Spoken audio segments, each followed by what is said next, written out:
Hello दोस्तों, आज हम बात करने जा रहे हैं दुनिया की सबसे लंबी नदी नील नदी के बारे में। नील नदी दुनिया की सबसे लंबी नदी है जो अफ्रीका की विक्टोरिया झील से निकलकर 11 देशों में बहती हुई भूमध्य सागर में गिरती है।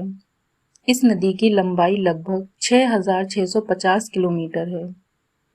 इस नदी की एक विशेषता यह है कि यह दक्षिण से उत्तर की ओर बहती है।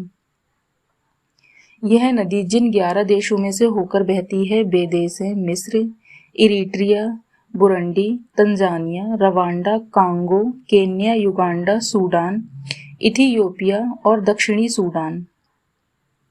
दुनिया की सबसे प्राचीन सभ्यताओं में से एक मिस्र की सभ्यता नील नदी के कारण ही पनप पाई थी।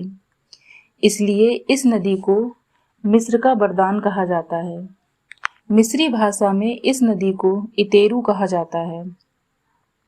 मिस्र के पिरामिडों का निर्माण इसी नदी के कारण ही होना संभव हो पाया था, क्योंकि पिरामिड बनाने में जिन पत्थरों का इस्तेमाल किया गया उन्हें इसी नदी से ढोया जाता था।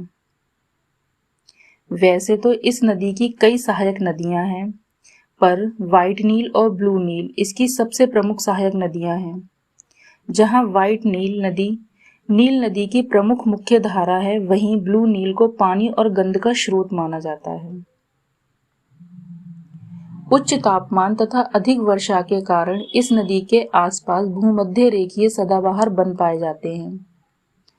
अपने मुहाने पर यह नदी 160 किलोमीटर लंबा तथा 240 किलोमीटर चौड़े डेल्टा का निर्माण करती है।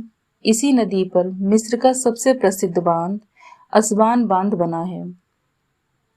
नील नाम यूनानी भाषा के शब्द नीलोस का परिवर्तित रूप है, पर कुछ लोगों का यह मानना है कि इस नदी का पानी बहुत नीला है, इसलिए इसका नाम नील पड़ गया। इस नदी में आपको ऐसी मछलियां और जीव देखने को मिलेंगे जो और कहीं नहीं पाए जाते हैं। इस नदी के दक्षिणी हिस्से में मगरमच्छ की सबसे बड़ी और सबसे खतरनाक प्रजातियां पाई जाती हैं। Thanks for watching.